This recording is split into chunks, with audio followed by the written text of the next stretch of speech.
The story here is what comes next. Are we done being done?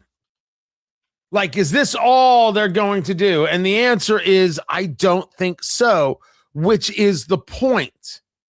That they aren't done being done with what's going on in Iran. That there seems to be a different approach to what it is that we're seeing. Why? Well,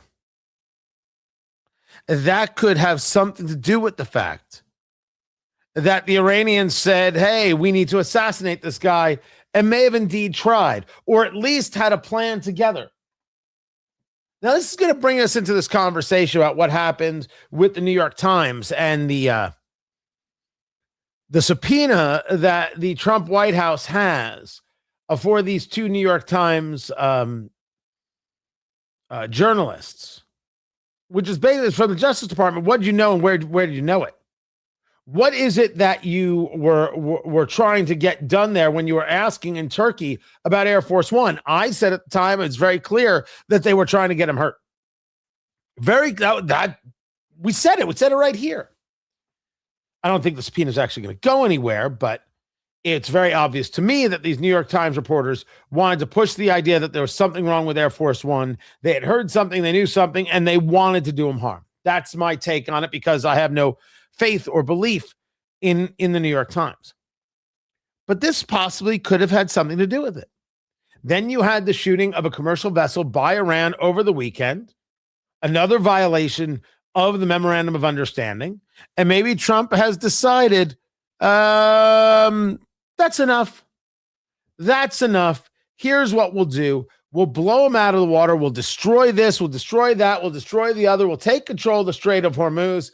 And then what we'll do is we'll call ourselves the Guardian of the Strait, because Guardians of the Galaxy was already taken. And then everybody should pay us 20%. So we've gone from the tolling that the Iranians wanted to do to us doing the tolling. They don't have to pay us 20% if they actually are proactive in their own safety and security. If they do this, if these other nations would actually participate, maybe they wouldn't have to pay the 20%. You know a way you don't have to pay the 20%? How about some boots on the ground and help get this uranium out of there? And how about some boots on the ground, and we'll go get some IRGC guys? Now I ask you, is that something Donald Trump would do? That's absolutely something Donald Trump would do. That is 10,000% something Donald Trump would do. And I'm laying down my marker. I don't know where I need a marker, whatever. Here, I actually have one. Yeah, I know. It's pink. That's right. I'm a man of today. I'm not afraid of pink. This is the plan. 20%, but if you help us, no, you don't pay anything. If you're not helping us, well, hey, these things don't come cheap. Taking out a terrorist regime, it don't come cheap. But if you help us, you know what? Thank you. Thank you. You know what? You are a friend. I wasn't sure if you were a friend. I was asking around. You think this guy is a friend? Right? It turns out you are a friend, and a friend is a good friend to have. And that's what you are, my friend. You are a good friend. All right? That's what's coming. Write it down. But is the president willing to take the following steps? Is he willing to take the steps to end the regime once and for all? This is the question. And the answer is, I don't know. I do not know whether or not President Trump is willing to make that next step. Whether he is willing to say, we are going after the regime's soul. We want everybody to be dead. There was a report out that the IRGC chief, Islamic Revolutionary Guard Corps, was killed. No, not the first one, not the second one, this latest one. I don't know. Whatever his name is now. Whether or not it happened or didn't happen, whether or not people were injured, there's always a fog. The information may come out at a later time. I bring up the boots on the ground because as much as it may upset everybody, and I can appreciate it, I don't think this should be said with glibness. Rather, we should all be like really sober minded. There is no way this ends, which is to say the regime gone without troops on the ground. It just doesn't exist. It just can't happen. Without boots on the ground, without troops in country, the regime does not get destroyed. The terrorism continues. Now, I have been clear that it does not have to be our boots. Israeli boots? Oh, yes, absolutely. UAE boots, Bahrain boots, Saudi boots, the French. Somebody has to clean them when they come back from battle. And that's a good start. It doesn't have to be our boots. But the minute you start talking about the taking of the nuclear dust, he calls it, the uranium, it's going to mean boots on the ground. To end the regime, you need boots on the ground. That is it. To diminish their capacity and further starve them, you're going to need boots on the ground. And we got to get into the next one. What about the boots already on the ground, which is the Iranian people? At what moment do we start arming the Kurds to pass those on to the people? Understand all the problems that can come from this. You might have bad actors. You might have people who are sympathetic to the IRGC. You might not get the kind of government that you would think is good for the people. I want to say for the record that I think all of those things can happen. We can only do what we can do when we can do it. If you're looking for perfection, that can only come with the thing that I not only oppose, I have zero interest in, don't want, which would be we take over the country. No thanks. Nope. Nope, nope, nope. Marshall Plan and investment in nope. Nope, nope. Nope, nope, nope, nope, nope, nope, nope. Not interested. Thank you very much. There's oil money. They can rebuild them damn selves. And they should. Now, we should be the ones who get paid to do the rebuilding. See what I did there? Tell me I don't understand Trump. Come on now. You saw that one coming 20 million miles away, guys. I told you nothing you didn't already know. You knew that was coming. Oh, you got to rebuild some bridges. Luckily, I know a guy in Queens. He does great. Oh, he moved out of Queens. Mamdani. Okay, I know a guy in Miami. He builds great bridges. He'll be happy to help. This is coming. This is all happening. Or at least it can if Trump decides to actually end this. People have been asking me about what is the off-ramp. What is the off-ramp regarding Iran? Allow me. There is no off-ramp. There are two options. End the regime or go home. That's it. There's nothing else. We are through the looking glass. There is no other option. There could have possibly been some other options like the MOU, or maybe if you had kept beating the living snot out of them, you could have gotten something better. Stopping was a mistake. Don't listen to J.D. Vance on national security or on foreign affairs issues. That man is super talented. He is just naive on these things, and he has the wrong view of where America should be in them. Telling Megyn Kelly, let's just get out of there already, really, really, really bad idea, and very telling of the man. End the regime or go home. That's it. That's all and nothing else. But I'm telling you, this idea of this 20%, as the guardian of the Strait, he's got stories over there at Newsmax.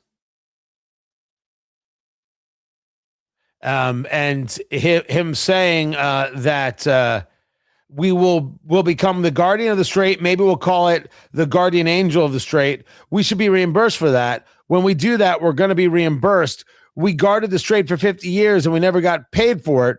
We guarded it for nothing, and now we're going to guard it and we're going to get paid for it. And he wrote that the Strait of Hormuz is open with or without Iran, saying the U.S. should be reimbursed at a rate of 20% on all shipped cargo for any and all costs necessary to do the job of providing safety and security to this very volatile section of the world. The process of formation will begin immediately. That is to get these other nations to say, okay, we'll contribute to the fight. Just stop it already. We understand that, right? If we're betting, this is never going to pass or come to be. It's never, ever, ever going to come to be. It's a move to get other nations involved. It's a new move to get other nations to provide their hardware. It's a move to get other nations to get their boots on the ground. It's a move to get other nations in. That is all. But if this is the plan, then one has to have the next plan, which is you can't guard the strait if you still have an IRGC or a regime that has somewhere, and it's a very large country, some level or any level of ability to do you harm. They have to be destroyed so the people can rise up and take their country back.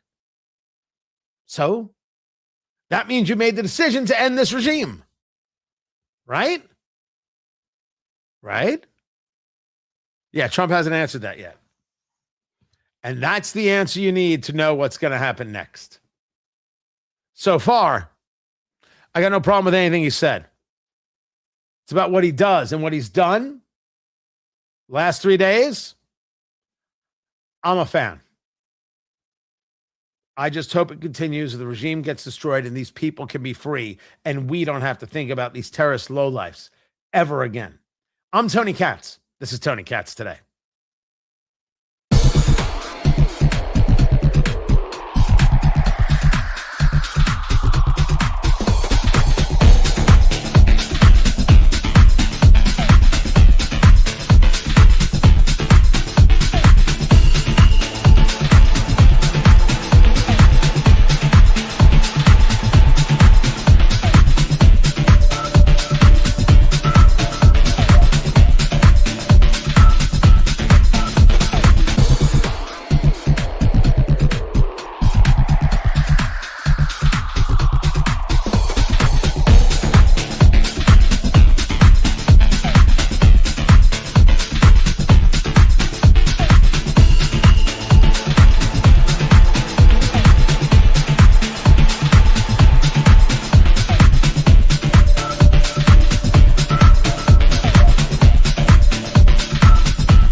Welcome back, everybody. Tony Katz. Tony Katz Today. I was just looking at cars with producer Landon, who is a racing freak. And Trump today is supposed to have a whole thing about the Indy 500 race, the IndyCar race in DC in August, which is going to be pretty fantastic.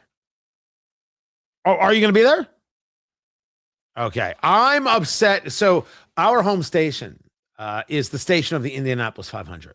Right. So I do the pre-race coverage. I have now for a decade. right there from the track, which is an awesome thing to do.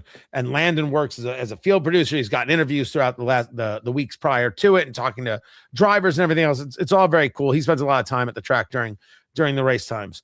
And so I'm only upset that as a station, we're not covering this. We should be there. It was a mistake. Totally should have been there. Covering the whole thing. IndyCar without Indiana radio representation? Nonsense. Just nonsense.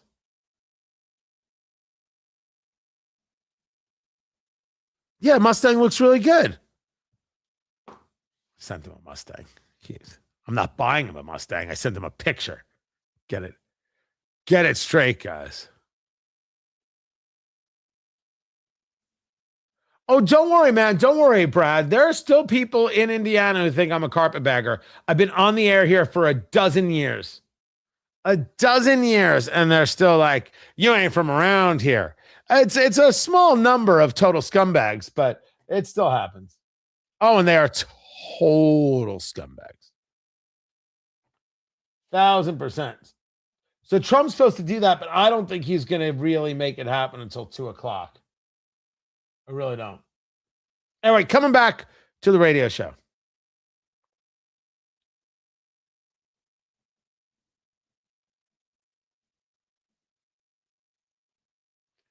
Lindsey Graham dead at the age of 71. I was never anti-Lindsey Graham. I agreed with him on a number of things. A few things I didn't. That seems like true with everybody. Tony Katz, that's me, by the way. Tony Katz today. Aortic dissection is what they're saying. And it's, first of all, it's horrible and horrifying, and every thought with his family and friends. And I know he wasn't a married man, and everybody wanted to make the assumption that he was gay. People can go do that. Just leave me out of the conversations. If a guy dies and the first thing you're thinking about is, how can I question his sexuality? Chances are you're somebody I don't want to have in my house. I have no interest in you. I never cared about the man's sexuality. I only cared about what he did for his country, thoughts he had on foreign policy, and how it helped move us forward. Nothing else mattered. But man, there are people who want to, I don't know, mock, embarrass, shame. Hey, knock yourselves out. He's dead. Do you think he cares? I would hope not. But we see the people who are alive. People like the Young Turks who are like, good riddance. Okay. When it's somebody else, it's like, how dare you mock the dead? When it's Lindsey Graham, good riddance. It's just that level of awful people. Awful, awful, awful people. Try not to be awful people, guys.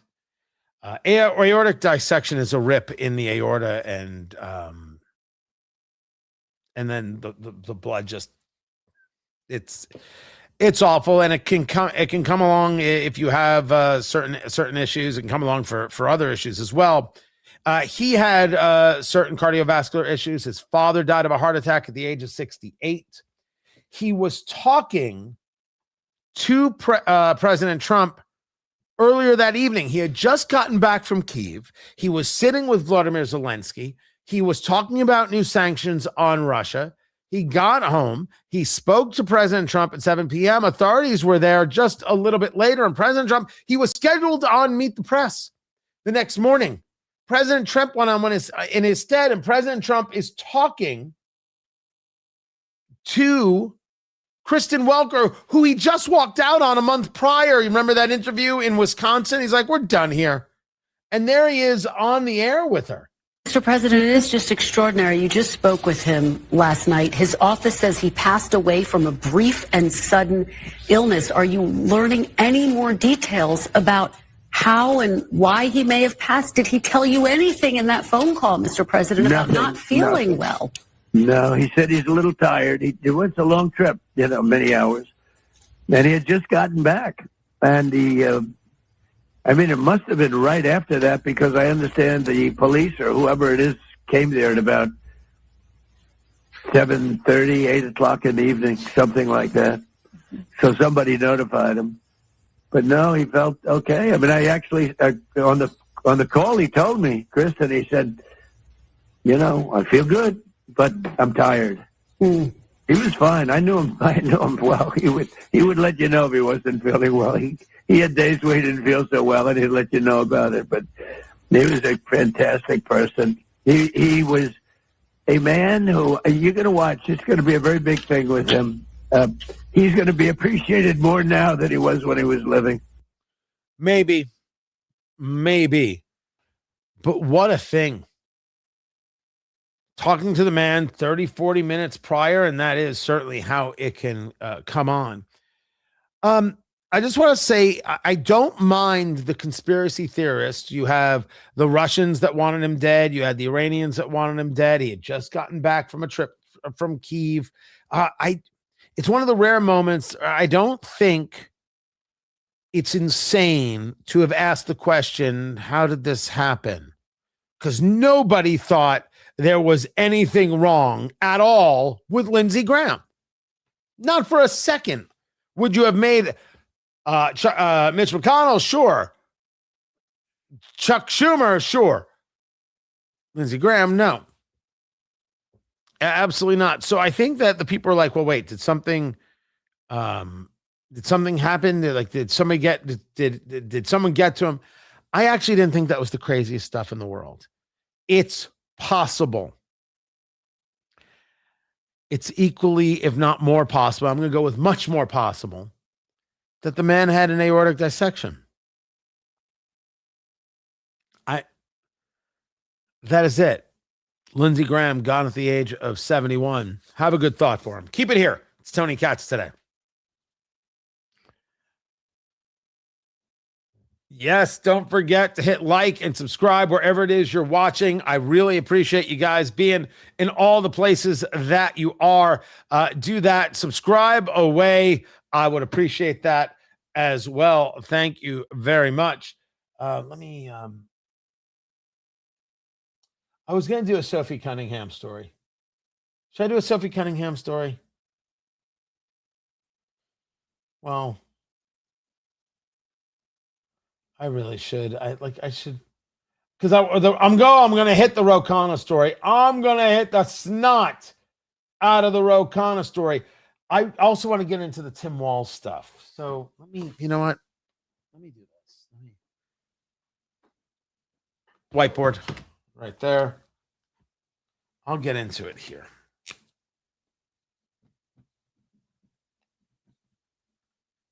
Because the story of Tim Walz,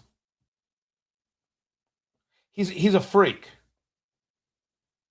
This pardon, it's a huge story. Huge story. Let me just finish this up.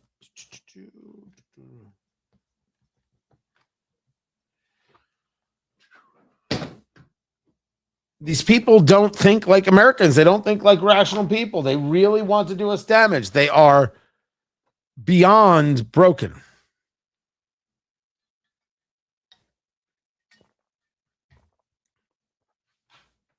I will play Lindsey Graham.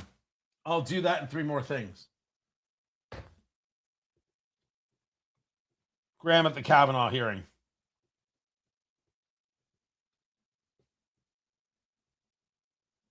I will play that.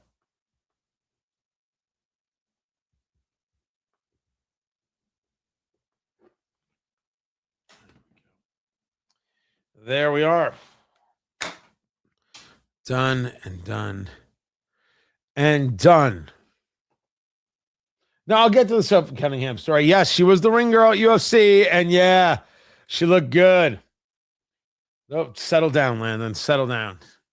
Listen, Landon, I'm just gonna say right now, you have absolutely no shot. Landon, you have no shot whatsoever. Landon, I don't think listen. I'm just trying. I want Landon. It's never going to happen. Landon, Stop it. Stop thinking you're going to make that happen. You will never land that plane. You're going to spend the rest of your life circling the runway until you crash.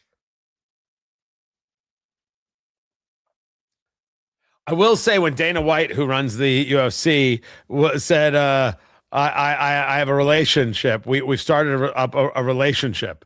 He didn't. I think that was the word he used. And it was like, oh, which way does he mean that? Yeah, she is in it. Did she know that she put herself in a different stratosphere?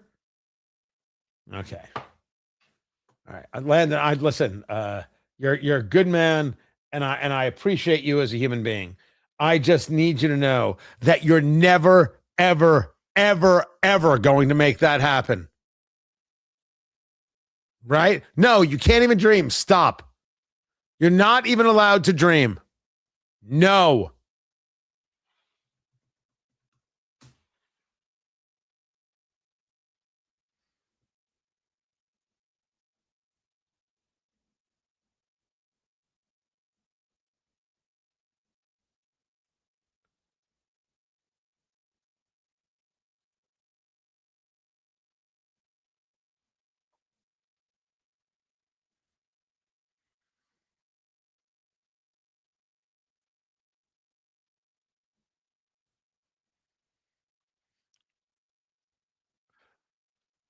I will get into who replaces Lindsey Graham and some of the things that can happen, including President Trump putting his thoughts, making his thoughts known as to who will replace him. That is going to be that the governor of South Carolina, of course, Lindsey Graham passing away at the age of 71, will pick a replacement, and then there will be a special election before the general election. That is how the things work there in South Carolina. Tony Katz today, an absolute pleasure, guys, to be with you.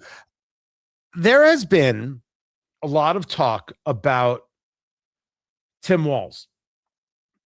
This is the governor of Minnesota.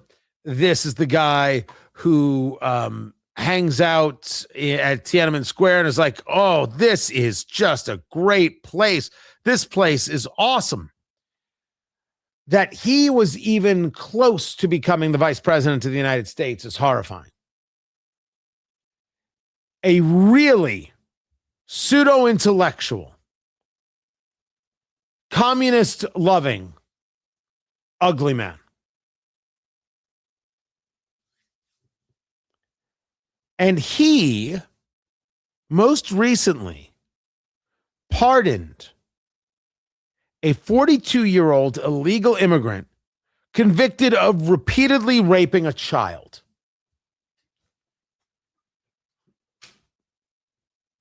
Tu Lu Vang repeatedly raped a girl when she was 10, offered her $10 so she would stay silent, was in our country. Was in our country. And for whatever the reason, while he's in jail in Minnesota, the governor, Tim Walz, decides that he deserves a pardon. Gets put in front of the Board of Pardons, where the state's clemency commission says we should pardon him. It should be granted due to, quote, immigration concerns. This guy has 6 children and raped a child. And what did the commissioner say? Very tough case, but the kid's not having a father is not in the best interest of society.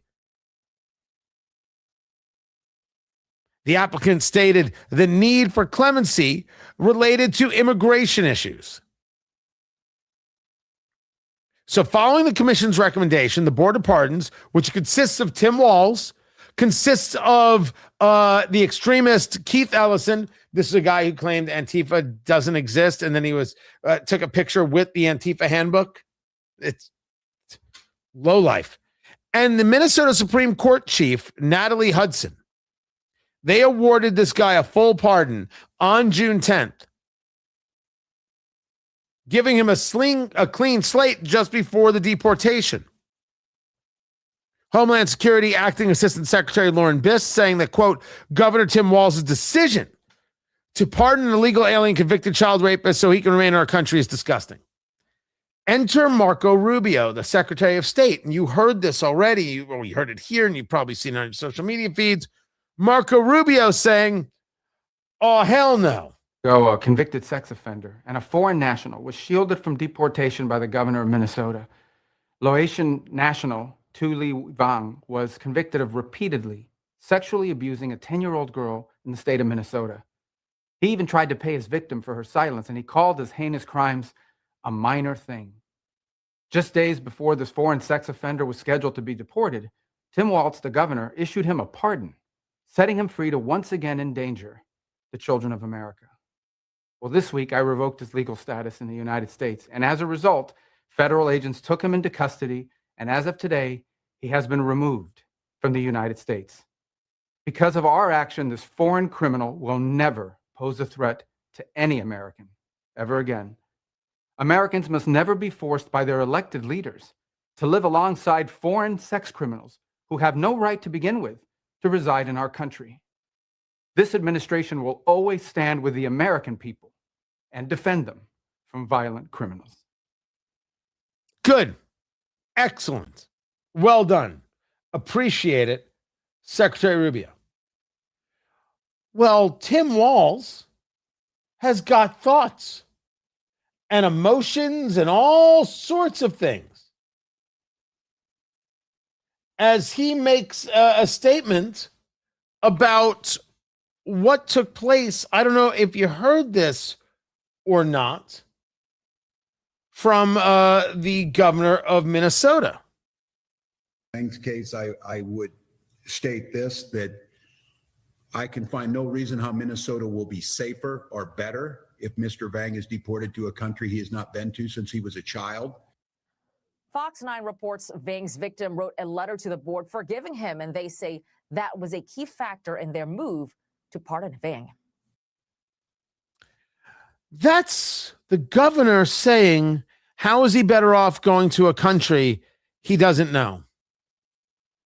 How is he better off staying here? How are any of us better off?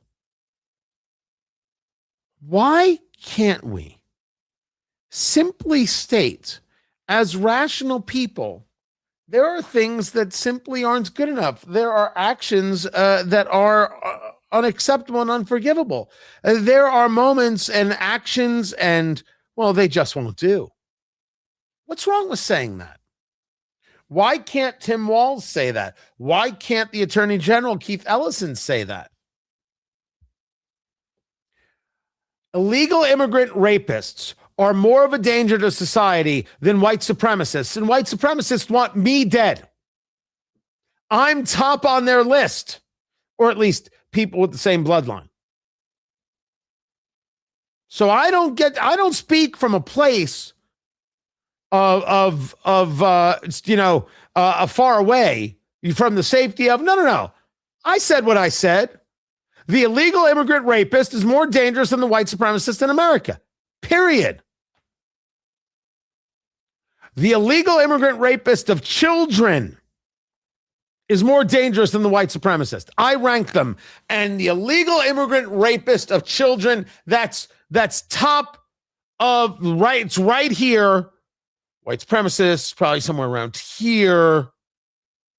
Liberal white women who will be apologists for Islamists and communists, somewhere in the middle.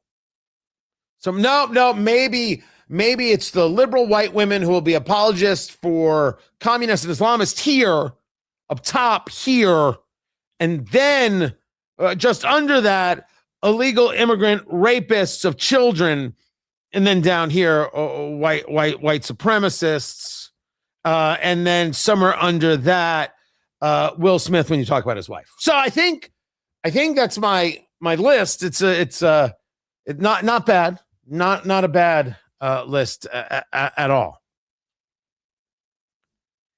At what moment do you say it's better off for this guy to remain? There can't be a basic agreement that, yeah, this guy doesn't have the right to be an American anymore. He gave that up. And this brings us to the conversation about some elected officials. There is absolutely nothing that says that somebody who has become a citizen, who then works their way into discussions of trying to end American society, are we to treat them the same? Well, Tony, if they became American citizen, now you're saying that there are subsets? If I were to take a look at someone who became an American citizen, who swore an oath to uphold, protect, and defend the Constitution of the United States, some variation thereof, and then engages on a path that states quite clearly that's not what we're going to do. We're actually going to be proactive in doing all of the opposite things regarding the Constitution. Can't I make the argument that they lied? Can't I make the argument that their application, if you will, to becoming an American citizen is suspect? Why can't we say such a thing? That's bigoted. If you want to keep an illegal alien rapist in the country, an illegal alien child rapist in the country, oh, hell, if you want to keep any child rapist in the country, you're out of your mind. You're sick. You're diseased. You're broken. You're lost. You shouldn't be allowed to lead a country or a state. Hell, you shouldn't be allowed to operate heavy machinery. I'm not so sure if you could be left alone with the light bright because you can get electrocuted or swallow a bunch of things. There's no chance I would let you be in charge. What rational person thinks that the child rapist, I'm sorry, I said it wrong, the repeated child rapist, it wasn't just once and someone said he made a mistake. Ugh, that might be amongst the grossest things I've ever said on air. Repeated child rapist. Who says they should stay in the country? And the answer is Keith Ellison and Tim Walz. So we can be clear, Minnesota's broken. They favor child rapists in the country. They changed their flag to look like Somalia's flag. Broken. Broken. Now, I may not be able to do anything about Tim Walz except get him out of office. But those people who said they were going to uphold, protect, and defend the Constitution and then work actively to subvert it, I don't know if they were citizens to begin with. I think that's a worthy conversation. And it should be a conversation in a lot of places. In Minnesota,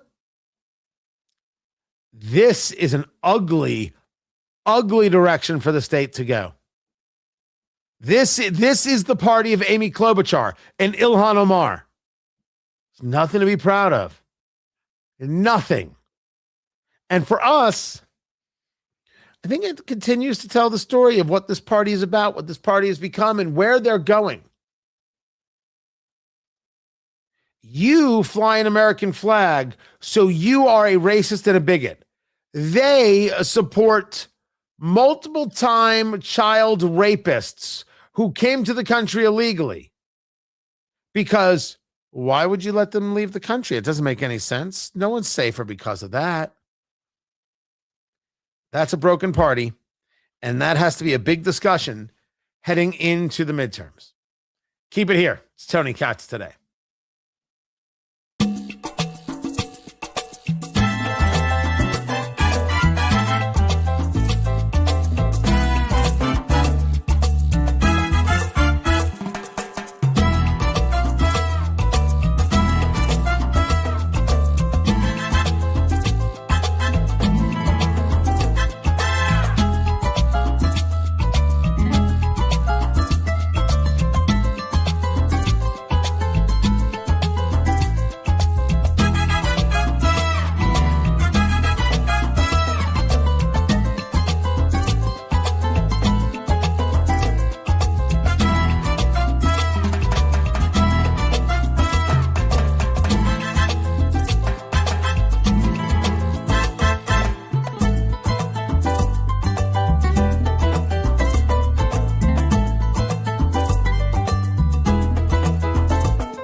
We are talking about Spaceballs 2, the new there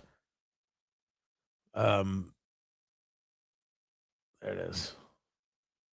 Yes, Joan Rivers played the C-3PO character. So this is the poster right there. Spaceballs, the new one, coming soon. So now originally it was supposed to be this, Spaceballs 2, The Search for More Money. That was supposed to be it right there. So this was written by Josh Gad, and Josh Gad is taking over the John Candy character. But everybody is back. Rick Moranis is back. Bill Pullman is back. Daphne Zuniga is back. I mean, it's crazy. Crazy. This whole thing. Cannot wait. Cannot wait for this film. I have to assume they did it right. It will be 2027, which I think stinks. This should be released immediately. I need this in my life. Right. We need to do this while he's alive. 1,000 billion%. Well, unless, of course, there's a bet that he's put on himself about whether or not he lives that long.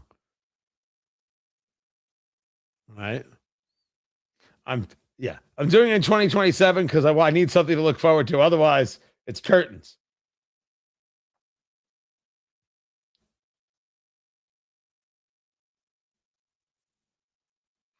You got it. You got it, producer Landon. Guys, thank you for being here. I appreciate it quite a bit. We've got more show to get to.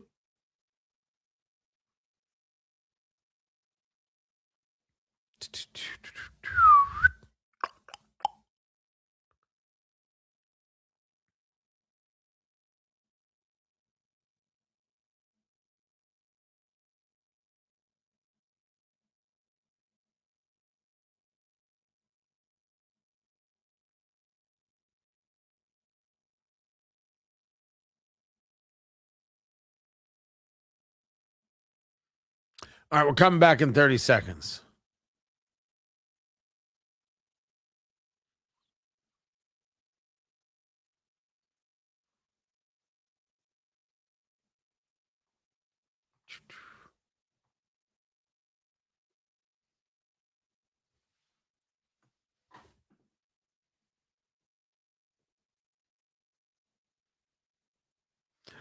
President Trump wants prices to come down. I think that's fine. But he's demanding that gas stations and stores lower them. It's called the bully pulpit, sir, but I just don't think that you're going to be able to bully them in that way, sir. I just don't think that's going to work. Tony Katz today, an absolute pleasure. By the way, the market was down midday today. No idea where it's going to end. I mean, the Dow was down 188 and the NASDAQ was down 356. I mean, there were some things going on, and certainly there's an oil price conversation to get to. I have a conversation to share with you with Dr. Matt Will, economist at the University of Indianapolis. But the president going out there and saying that gas prices should have come down when oil came down, and why didn't it? He knows that's not how it works. And you've got retailers that are charging too much. They've got the tariffs they have to cover. One can argue that the tariffs never did to the country what was expected by a whole host of economists with inflation and the rest. Undoubtedly true. Undoubtedly true. And it is fascinating. You also can't deny that the tariffs increase costs, and they still do. So the president now wants to go about saying, hey, I know the costs are increased here, here, and here, but it's your fault to deal with it. They're just not going to respond. They're not going to respond. It's not it's not going to have any effect. If you want to bring things down, you got to bring things down. If you want to reduce inflation, you have to do the things that bring about less cash in the system so inflation can go down. And you can't think about reducing interest rates because there's nothing that indicates that interest rates can actually be reduced, which stinks. And through it all, things are still going in a direction. We're still anticipating over 2.5% growth. I mean, I'd rather 3 to 3.25% growth, but still, I'll take what I can get. People want to compare it to the rest of the world. Look how we're doing compared to the rest of the world. I only want to look at how we're doing compared to how we're doing. We do better. And I understand that the president can brag about that. No problem. No problem about that. But you can't say you should be lowering prices because it'll look better for me. And I'm going to threaten you. They're just not going to pay attention. Now, if you want to prove they're artificially keeping prices high, different. But they're not going to take a lecture from you, Mr. President. They've got too much they can push back on with. Too much. And they're not, listen, we've seen this already. They're just not going to take it. That's all. Let's talk about some other subjects, including what a liar and fraud Ro Khanna is. I'm Tony Katz. Liar and fraud, Ro Khanna. Ro Khanna, Cameron Kasky, this is my argument based on what it is that they said and based on the videos that they're showing. Pathetic, embarrassing stuff. I've got that story. It is coming up. Guys, we are in a commercial break for the radio, which means we're in a commercial break right here. My advice is to hang loose, smoke them if you got them. Just to see if the president was going to go early, and he's not going early because he goes early with the whole Grand Prix thing. I'm gonna take that because he'll answer questions. It'll be awesome. Hang loose, smoke them if you got them. We're right here. Kick back, relax. We'll be back in a few moments. All right, stay where you are. Also, we'll talk about Sophie Cunningham, Ring Girl. We'll get to that.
Welcome back. I'm Tony Katz. The show is Tony Katz Today. Forgive me, I'm looking for some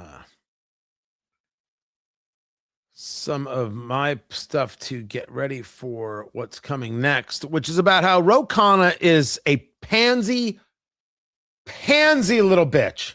Now, I'm not so sure that I can say such a thing on radio. But we're not on radio right now. Pansy little bitch. Him and Cameron Kasky. It is embarrassing what they have done here in this lie, this crazy lie about we were detained by the Israelis and it was so dangerous. I've got that story. There we go.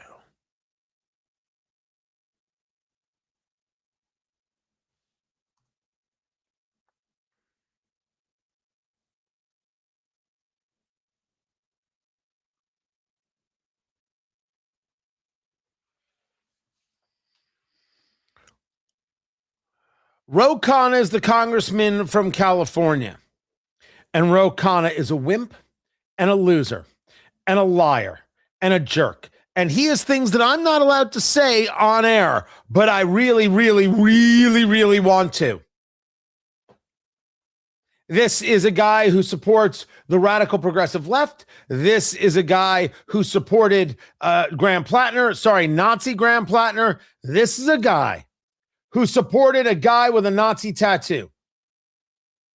Because we had to win the Senate, say the progressives. They got to have all that power. Doesn't matter if they have a Nazi tattoo. This is a guy who looked the other way regarding sexual impropriety. When Lindsey Fifield made the claim, which no one has refuted, it was him and Sheldon Whitehouse and others who said, oh, that's conservative. We don't have to pay attention to that. I know this because he didn't immediately say goodbye. His goodbye came when this woman, Jenny Rassicot,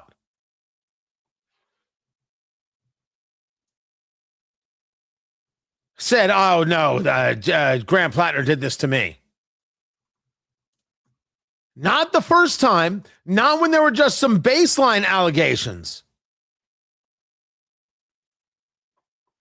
No. It wasn't enough. He needed as many women as possible, I guess. It's when it became politically expedient. That's when Khanna dropped Graham Plattner. And then what does he do to distance himself from it? He goes to Israel, claims that he's on his way to Palestine, which is a place that doesn't exist, took a road that you're not allowed to take as a civilian, and got stopped. And then claims that the IDF pulled their American-made weapons on him, took the side of the violent settlers, and detained him and made him feel scared. First, my name is Tony Katz. Hi, how are you? The show is Tony Katz Today. And I should start from a place that has nothing to do with what happened, but just the place so you understand me. I don't believe in the concept of settlers at all. I believe that all of Israel belongs to Israel.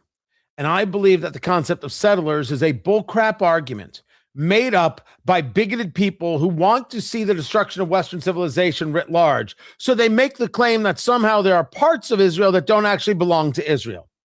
This is nonsense, of course. You aren't a settler when you build on land that belongs to your country. They're not settlers.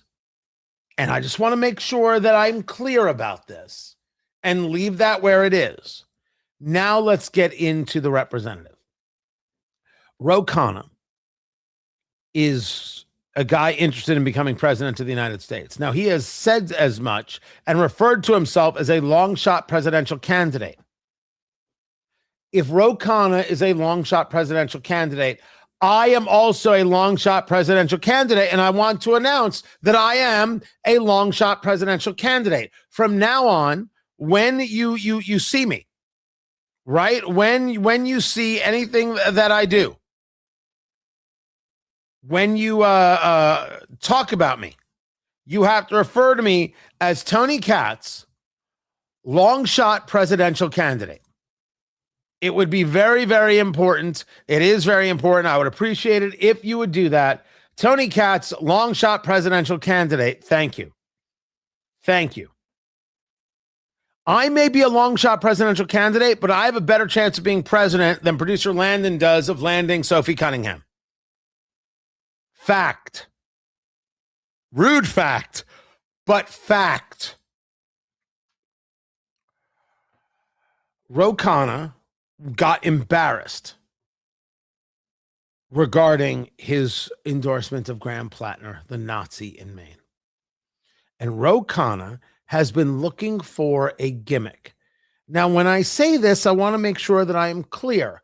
Khanna has no core. And there are stories out from people like Dave Rubin and others, David Marcus, Blue Box Dave on Twitter writes for Fox News, that Khanna is a guy who reached out to them. Hey, I want to talk to you about this. Hey, what do you think about that? Trying to see where an audience is. Khanna 4 years ago was talking about how we strengthen ties with Israel. Khanna today, Israel's an apartheid state and we were abused. And here's what he's claiming. Khanna being wholly embarrassed. Wholly embarrassed by the entire Graham Plattner debacle, that he decides that what he's going to do is take a trip to Israel with Cameron Kasky. Now, you asked me, hey, Tony, just curious, who the hell is Cameron Kasky? Glad that you asked. Cameron Kasky was one of the students at Marjorie Stoneman Douglas, right? Parkland, the shooting there, and had found his way to being an anti-gun activist, and then moved that into being a progressive activist. And in order to still be, I don't know, relevant, he must now hate the hot new hotness. I'm so old, I remember when Greta Thunberg was concerned about the environment. And now she's all about supporting the rapists of Hamas and being upset with Israel for allowing gay people to have parades. Not the Turks. Not the Egyptians. No. Greta Thunberg is upset with Israelis.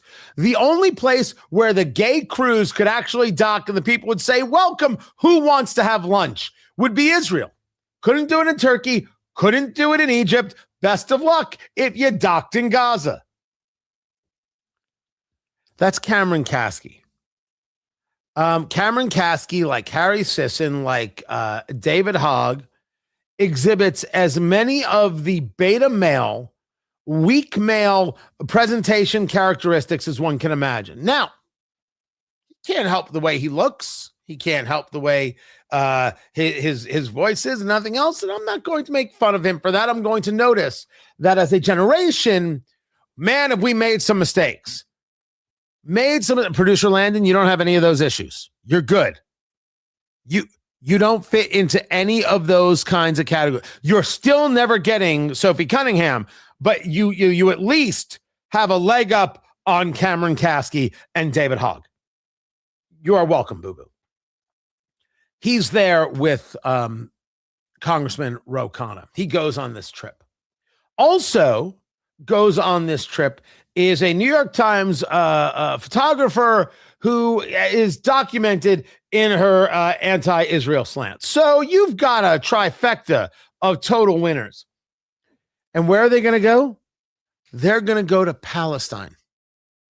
Now, I want to be clear. I keep saying I want to be clear. I shouldn't say that anymore. I should simply just say it. You got to assume that I'm clear because I'm saying it. I am very Seinfeldian in the concept that Palestine does not exist. It's not on a map. It doesn't exist. End of discussion. There is no Palestine. Doesn't exist. Israel exists. Israel's always existed. And it's my hope that Israel continues to exist. Khanna goes to Israel to go to the West Bank. And he is going to go to Palestine. It's also embarrassing. What he does, though, is that without coordinating with any Israeli officials, he ends up purposefully, one could assume, on a road that you cannot be on. According to the Israeli police, the tour group, including Representative Khanna, entered a designated closed military zone in Judea and Samaria, a restricted area where civilian entry is illegal for safety and security reasons. IDF forces stopped them. Police arrived, saw zero violence, issued the repeat offender organizer a final warning, briefed the group on the military order, and sent them on their way. So let's rephrase. Without any warning, without any preparation, he went to an area that he is not allowed to go, and he was stopped. Now, was he stopped by the settlers or was he stopped by IDF? That is a solid question. The answer to which doesn't change the story in the slightest. Now, this is Khanna, in his own words, talking about what he saw in Palestine. I don't believe he curses in any of this, producer Landon, but finger on the dump button just in case. This is Khanna, Representative Khanna. I'm home safely, and I just wanted to thank everyone who reached out. Honestly, it's still quite raw, and I'm still processing things, replaying the images of the armed settlers who detained us and the 4 IDF soldiers who helped them blockade our van.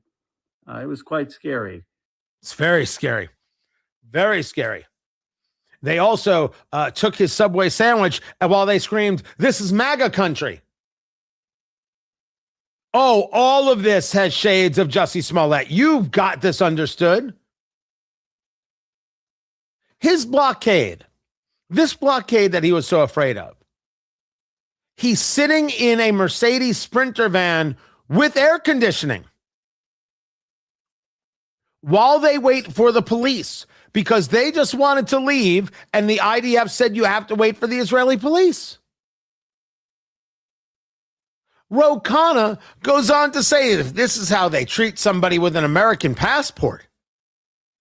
Oh, is that it? You have an American passport and all is good? Now, I would love this. Nothing would make me happier than Pax Americanus. Nothing like Pax Romanus. This detainment that he claims is laughable. This detainment that he talks about. This is actually the video of one of the people who was on.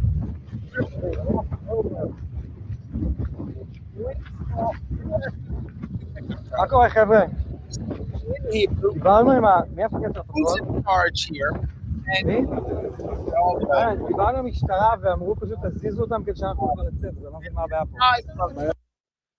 Khanna's van is like, we spoke to the police, we can leave. No, I ask you, if you talk to a cop and said, oh, I talked to a cop and he said, I'm good, I can go now. The cop on the scene is going to believe it?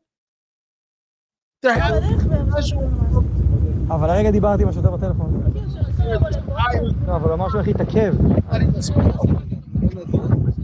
אז אתם יכולים לעלות מול החמ"ל ולטפל בזה, כי אנחנו דיברנו.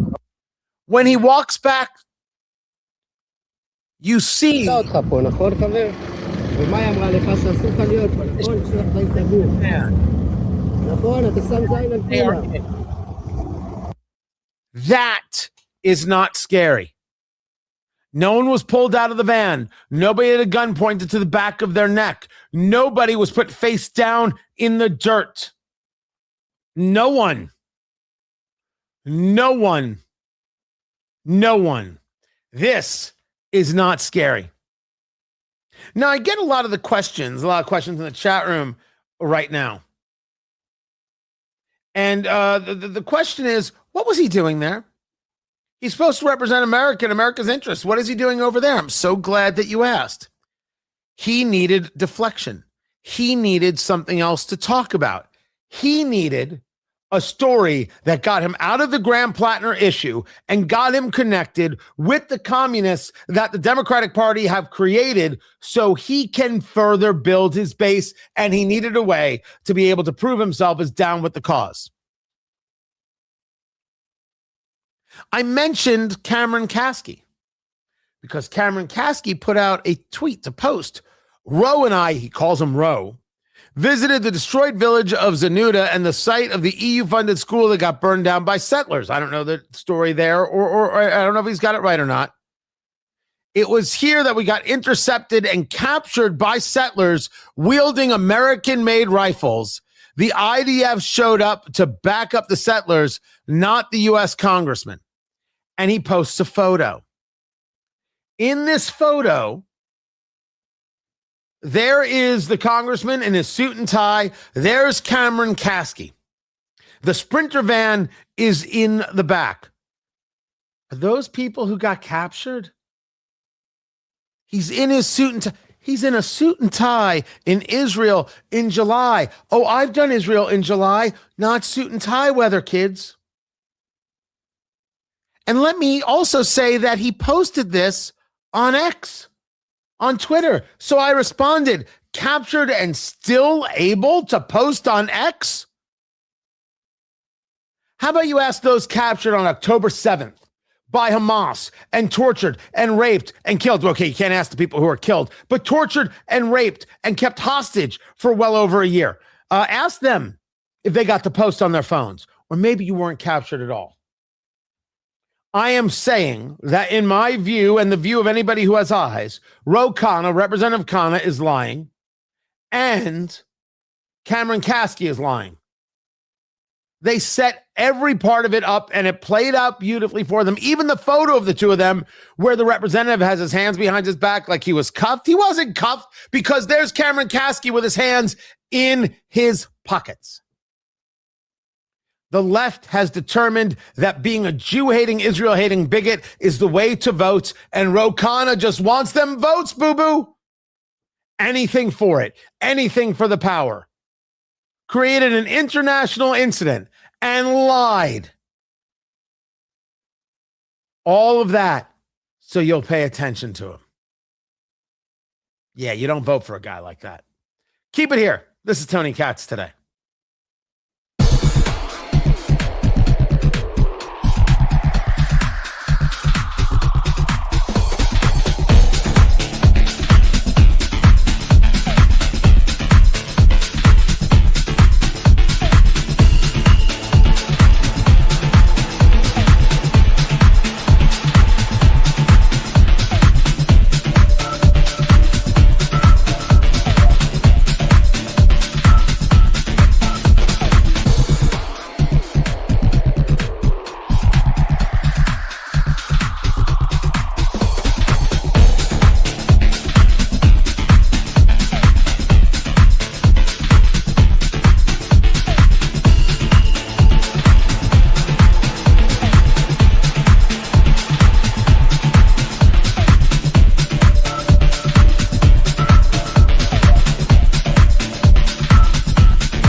Welcome back, everybody. Tony Katz today.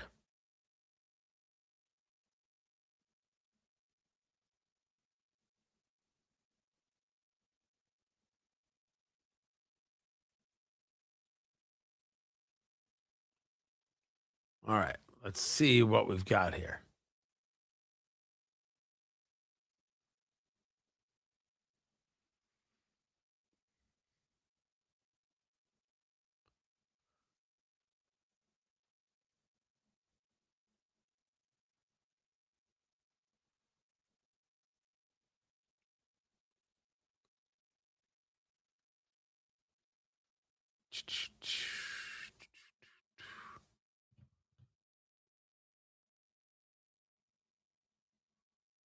There we go. Welcome back, everybody. I have, where did it go? Oh, Senator Banks doing something very interesting regarding citizenship. And there was a whole moment where, did you know that the Supreme Court can rehear a case? If one of the justices on the majority wants a case reheard, they rehear the case. And there was a conversation of whether or not Amy Coney Barrett, on the discussion of birthright citizenship, wanted the case reheard. If something had come to her attention that would make her rethink the position. Trump wants it reheard, of course, because it's a bad decision. I checked with some people and they're like, the odds of this happening are near zero. Near zero. But that said, Senator Banks is making moves. And then I'll get to some of the comments.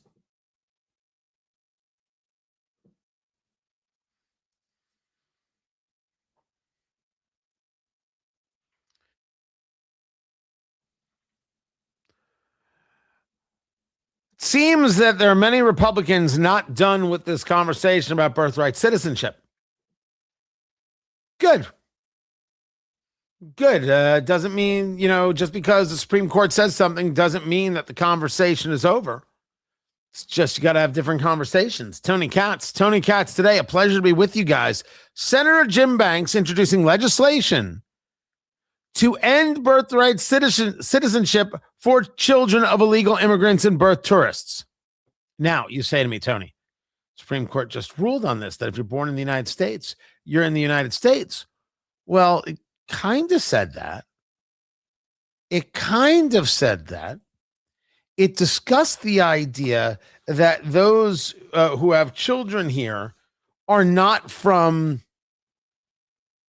a known enemy, right? In so many words. So what Senator Banks is saying is, why don't we change the federal law? And why don't we say that children of illegal immigrants and birth tourists are actually invaders? Let's reclassify them. Once they're reclassified, they're not citizens. Done. I do love it. I do absolutely love it.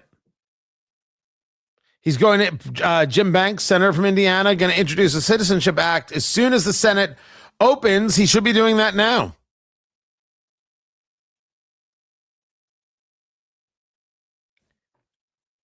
This is unique stuff. And yes, creative. And yes, fraught. But I like the thought process. I like when Republicans start asking, well, what else can be done here? How else can this be discussed, arranged, maneuvered? Why are we accepting this idea that there's only one way this can go about or be brought about? I like that. It's refreshing because it's not the usual, oh, well, I guess we'll just, deal with it. There's another way. There's another way. An invader can't have an American citizen. And it falls along Article 4, Section 4 about protecting the nation from invasion. We'll see where it goes. This is Tony Katz today. So let me go back to the comments here. First, there's the this is an interesting comment. You are a stereotype, and I'll tell you that's probably true. That's probably true. You know, the stereotype about super hot radio host. It is. I apologize. I apologize for that. Well, blessing and curse, producer Landon. It is, but yeah, I am definitely a stereotype, for sure. Also, nothing Jewish forever. Is that the name of your new store? Was it like a offshoot of Forever 21? Very, very, very original, sir. I believe the original name of that store was Hitler or Us. Hitler or Us. Hitler or Us. That's the best you got, guys. Good on you. Proud of you. Proud of you. Larry, thank you. Was on Newsmax this morning. I'll be on Newsmax this evening as well.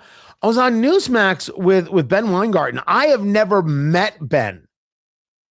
Rarely I'm like that. Like I get to work with a lot of people, and some people I don't know. Like, okay, they're interesting. Okay, maybe they're less than interesting, but okay, did well here. Ben's an interesting cat, and I like his work there at Real Clear, and I like his work at the Federal. So I'm like, oh, this is good. This is groovy. Well done. Digging it. So I don't know the dude. And this just in, Dusty drinks Fresca. I keep some Frescas in the fridge. There's always a Fresca in the studio refrigerator just in case, so I could say, how about a Fresca? It's right there.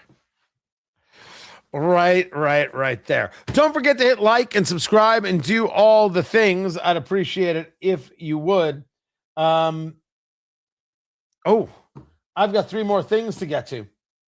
I have got 3 more. I've got so many more than 3 more things. So many more than 3 more things. Is the president? Wait, if the president's doing the Grand Prix showcase, nope, he's not yet. He's not out yet.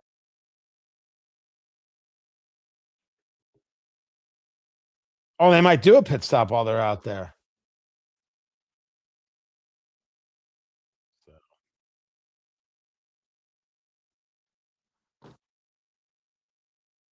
All right, we're coming back. Fantastic. No, I've got AI garbage trucks. And let me see if I can find. It's right here.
Three more things.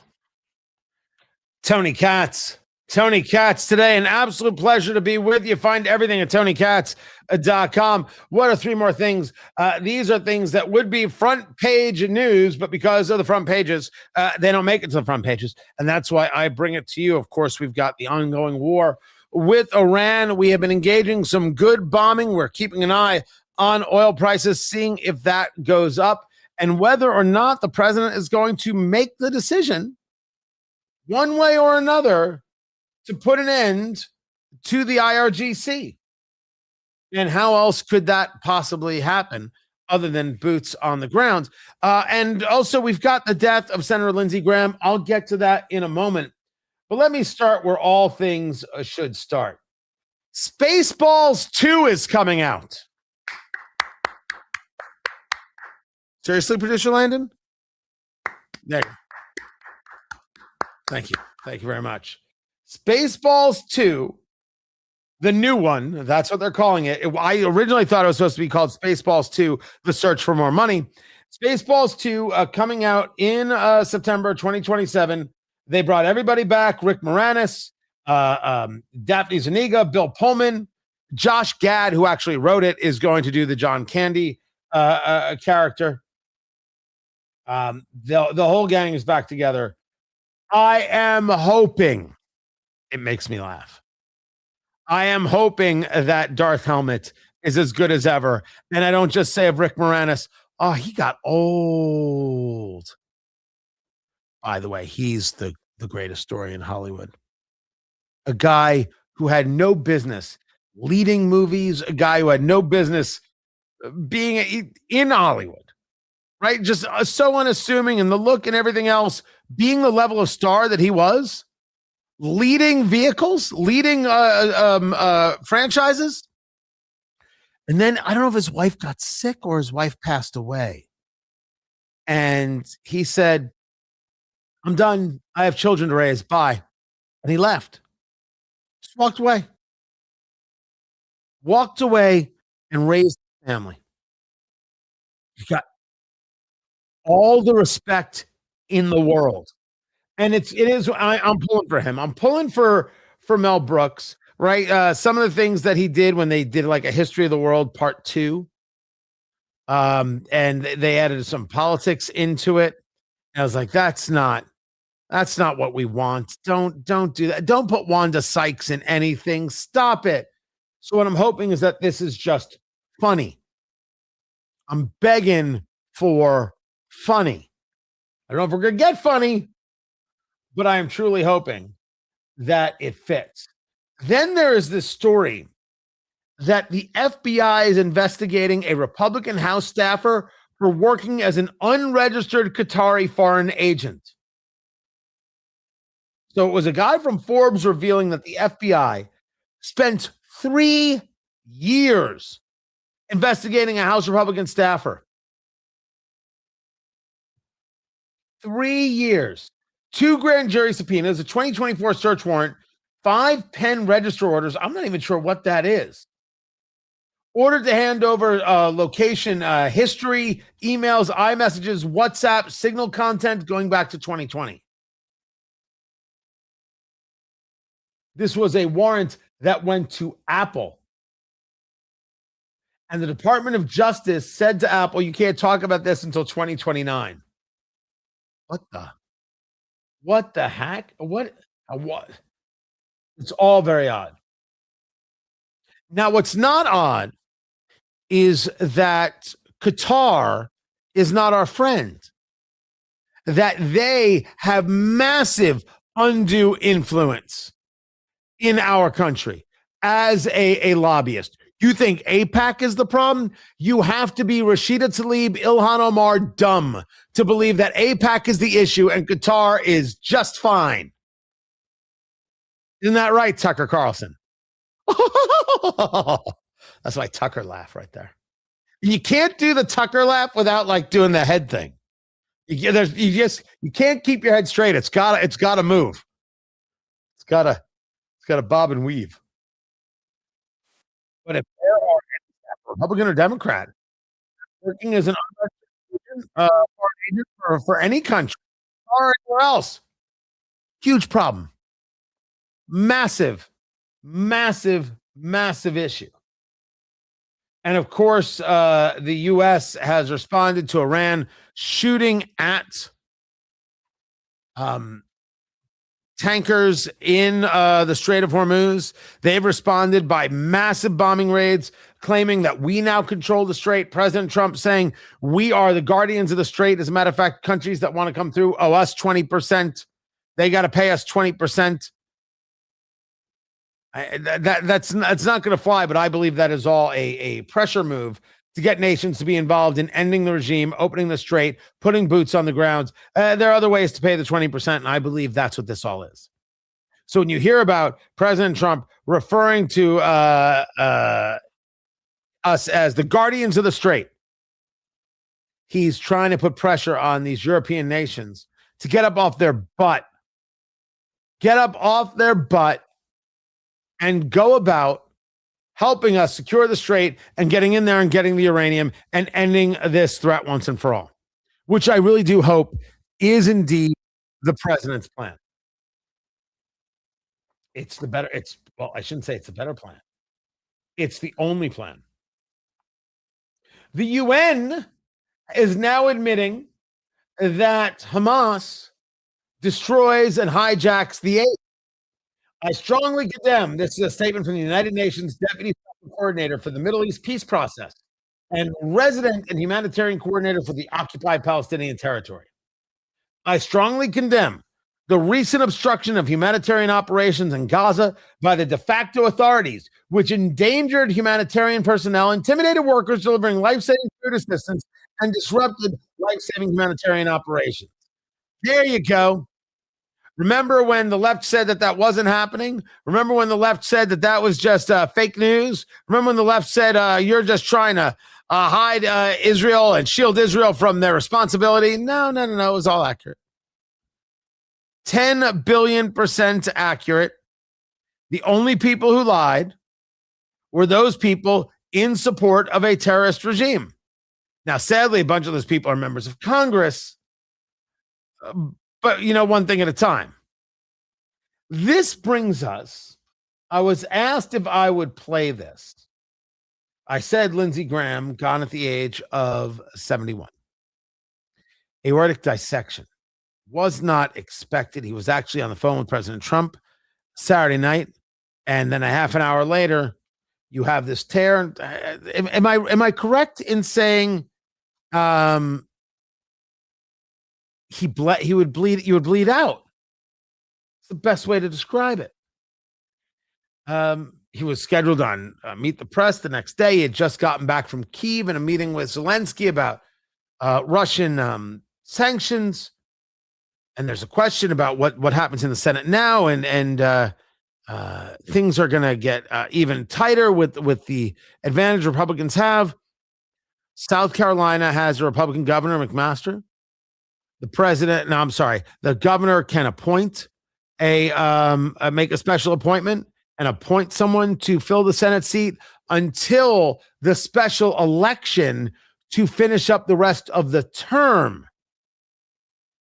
Now, the question is, when was Lindsey Graham last elected?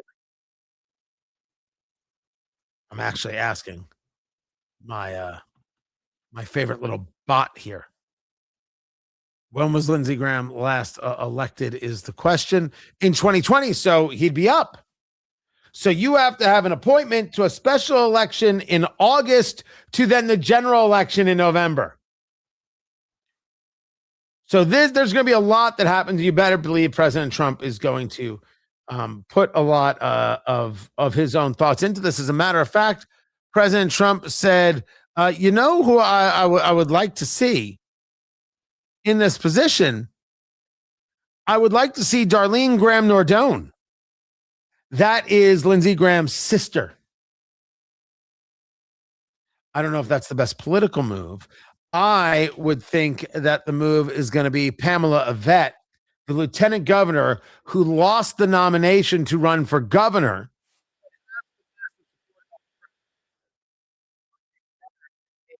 Or possible and probable move. But I stated that I would share this. The moment that people discuss not only confirming Brett Kavanaugh on the court, but the moment that saved his career, extended it another decade, was Lindsey Graham calling out members, despicable, awful, horrifying progressives and their treatment of Brett Kavanaugh and the lies about Dr. Christine Blasey Ford, the madness that took place. the absolute insanity that took place in that hearing and the lies that were told. This was that hearing. The night of July the 9th, the day you were nominated to the Supreme Court by President Trump, Senator Schumer said, 23 minutes after your nomination, I will oppose Judge Kavanaugh's nomination with everything I have. I have a bipartisan, and I hope a bipartisan majority will do the same. The stakes are simply too high for anything less. Well, if you weren't aware of it, you are now. Did you meet with Senator Dianne Feinstein on August 20th? I did meet with Senator Feinstein. Did you know that her staff had already recommended a lawyer to Dr. Ford? I did not know that. Did you know that her and her staff had this allegations for over 20 days? I did not know that at the time. If you wanted an FBI investigation, you could have come to us. What you want to do is destroy this guy's life, hold this seat open, and hope you win in 2020. You've said that, not me. You've got nothing to apologize for. When you see Sotomayor and Kagan, tell them that Lindsey said hello, because I voted for them. I would never do to them what you've done to this guy. This is the most unethical sham since I've been in politics. And if you really wanted to know the truth, you sure as hell wouldn't have done what you've done to this guy. Are you a gang rapist? No. I cannot imagine what you and your family have gone through. Boy, y'all want power. God, I hope you never get it. I hope the American people can see through this sham, that you knew about it and you held it. You had no intention of protecting Dr. Ford. None. She's as much of a victim as you are. God, I hate to say it because these have been my friends. But let me tell you, when it comes to this, you're looking for a fair process. You came to the wrong town at the wrong time, my friend. Do you consider this a job interview? The advice and consent role is like a job You interview. consider that you've been through a job interview. I've been through a process of advice and consent under the Constitution. Which Would you say you've been through hell? I've been through hell and then some. This is not a job interview. Yeah. This is hell. This is going to destroy the ability of good people to come forward because of this crap. Your high school yearbook. You have interacted with professional women all your life, not one accusation.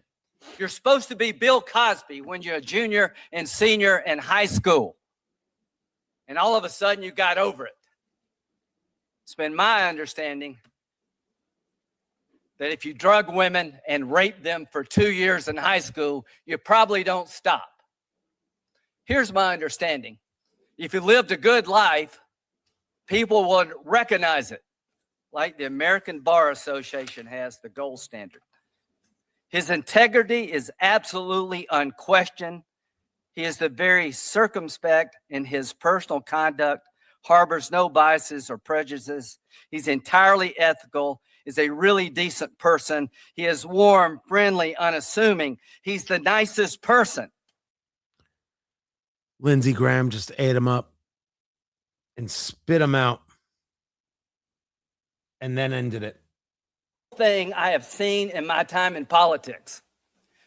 You want this seat? I hope you never get it. I hope you're on the Supreme Court. That's exactly where you should be. And I hope that the American people will see through this charade. And I wish you well. And I intend to vote for you. And I hope everybody who's fair-minded will. Lindsey Graham gone at the age of 71. Keep it here. I'm Tony Katz. This is Tony Katz Today.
And welcome back, Tony Katz.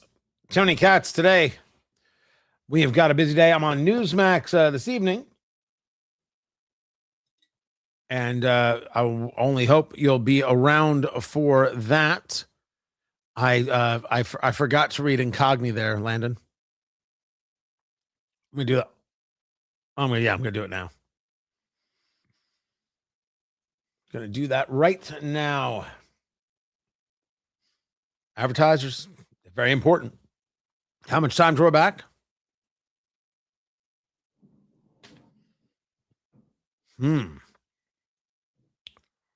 Huh. 1 minute. I'm up against it. Yeah. All right. You know what we're going to do? Guess. No. So what do you think we're going to do?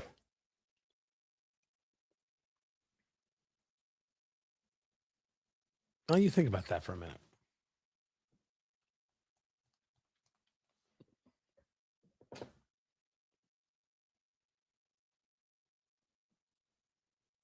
No. All right, we're good.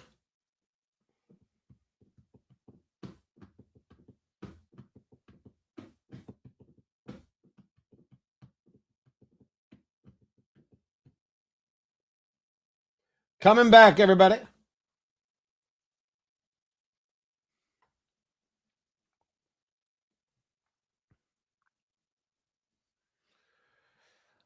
There was an ICE-involved shooting in Maine, as is being reported.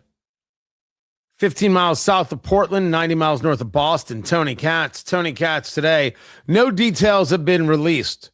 News Nation reporting that the man who was shot was being targeted by the agency and had a final order of deportation.